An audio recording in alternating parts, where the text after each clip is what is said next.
Hey, hi, hello. Uh, as we have generated this project using Spring Initializer, so let's have a look at the project structure.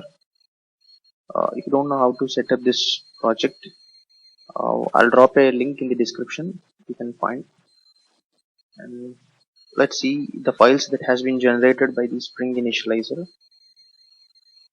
Um, if you go to the package, you can find the two class files: demo application and servlet initializer.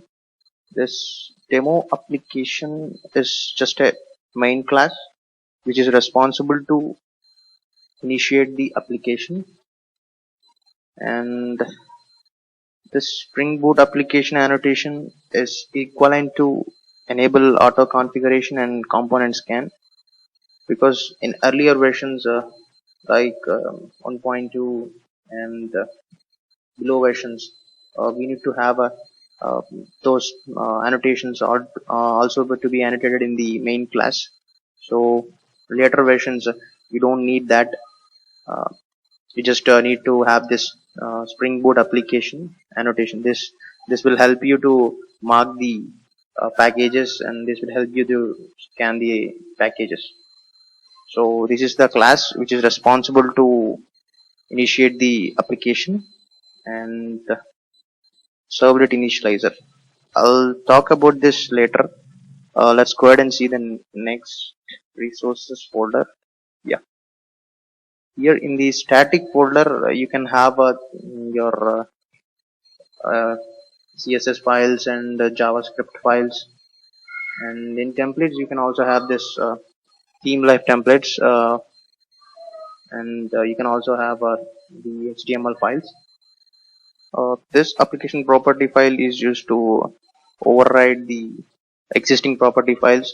For example, this Spring Boot application runs on the Tomcat with the port 8080, and you just want to uh, run it on 2020, so you can override the existing properties. And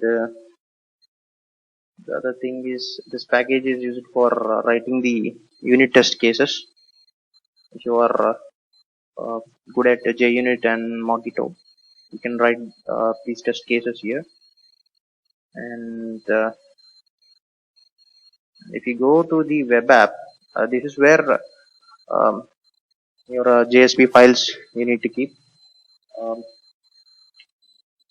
when you write a controller, when you write a controller to render the JSP, uh, this Spring Boot application, um, it default it takes from the web app folder. Here you can create your WebINF and JSPs folder, and you can place it your all your JSPs there. Or else, if you don't want to, you just need an index file, and you can keep here in the web app folder. And you can find here two files, that is mvnw and mvnw.cmd. These are responsible, like mvnw.cmd is responsible for um, Windows, because for the machines that does not have Maven. So it is responsible to run the Maven there and execute a project. And this is for Windows, and mvnw is for Mac. And let's see the Pounded XML, which is like a heart of the project. Okay, and you already know about the encoding, and this is where the schema location is. What it does is, it validates the XML, and it provides the autocomplete of tags, and it will check if you have made any mistakes. It will validate the XML, and this is like a module version. So um, you need where this dependencies to be picked. So this is the version that which your dependencies all to be picked. And this is a parent tag, where it consists of these properties. Like a group ID is a kind of a folder, or you can say it as a package. So artifact is something like a jar file. Okay, what does this starter parent does is, um, it has some default configurations, you can say it as default dependencies which are required to run the application. So all the dependencies are existing in this starter.parent, which is helpful to run the application. And the next, this is where we have declared while using the Spring initializer, and this is our package. And, the packaging should be in var file. If you want to make it as a zar file, you can also do that by changing in the pom.xml. And this is just a description of your project. And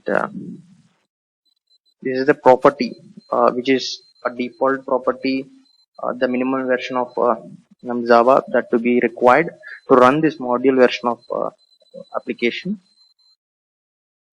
And these are the dependencies.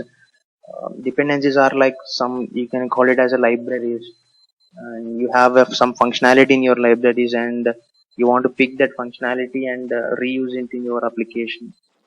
So it's a kind of libraries. So these are like it retrieves the web components, which is helpful to run the web application. And this is it has a default tomcat.